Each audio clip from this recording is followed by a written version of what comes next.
So for over 2 decades, if you wanted to tune a Honda, there was really only one name everybody trusted: Hondata.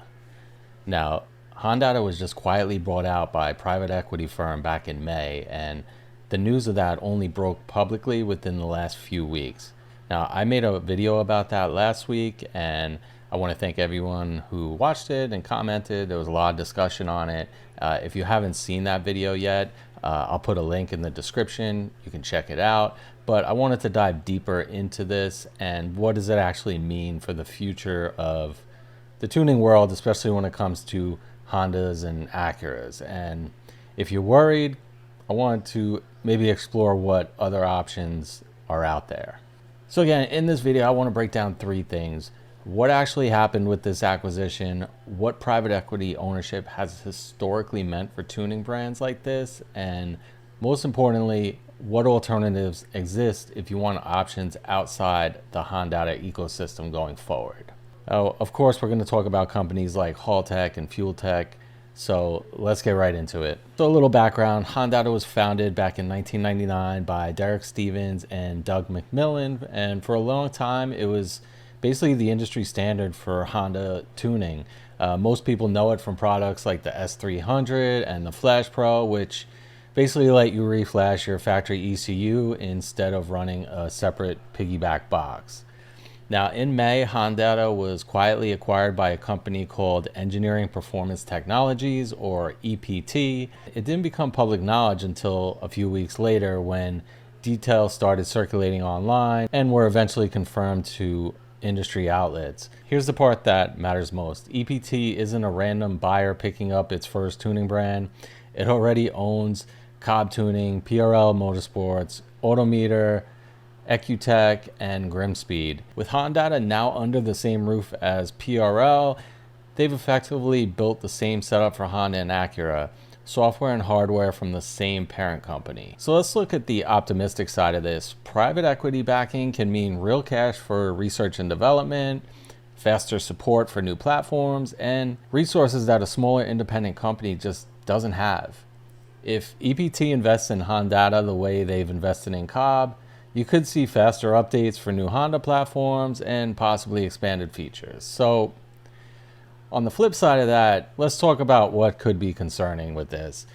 This is the same pattern that's played out across the aftermarket industry for years now. Small founder-run companies get folded into a larger portfolio, and over time, pricing shifts, support gets more corporate, and the product roadmap starts answering to investors instead of enthusiasts. We've seen this story before with other brands, and the community reaction so far has been a mix of cautious optimism and real skepticism. Here's the real honest answer right now: nobody outside the company actually knows what's going to happen, but it's worth understanding your options regardless of how this plays out, because relying on a single tuning ecosystem has always been a risk. And this is a good moment to talk about what other options are out there. So if you want to explore other options out there besides Hondata and PRL, first off, I would look at Haltech. It's one of the most established standalone engine management companies out there, and it's a completely different approach from Hondata. Instead of reflashing your factory ECU, you're replacing it entirely with a fully standalone system. Now that means full control over every tuning parameter: ignition, fuel, boost control, launch control, the works. But it also means a way more involved install, and typically you're going to need a tuner who knows how to build a base map from scratch rather than starting from Honda's factory calibration or one of Hondata's base maps. Haltech has strong support for popular K-swaps and turbo builds, and it's a common choice once someone starts pushing past what a reflash-based ECU can safely handle. We're talking big turbo builds, methanol injection, standalone boost control, that kind of thing. Next up, let's talk about my favorite. That's Fueltech. Now, Fueltech is another standalone option, and it's really popular in the drag racing and high horsepower community. It's known for really robust boost control, traction control, and data logging features. Plus, you can get a full display dash integration that a lot of builders like for track use.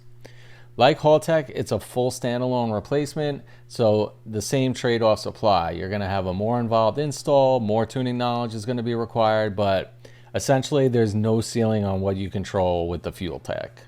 So where does this leave you? If you've got a mildly built or bolt-on car and you like the simplicity of reflashing the factory ECU, Hondata's existing products aren't going away anywhere overnight. This acquisition doesn't change what's already out there, but if you're planning on a really serious build or you just want to hedge against where this could go, standalone options like Haltech and Fueltech are worth researching now rather than waiting to see how this shakes out.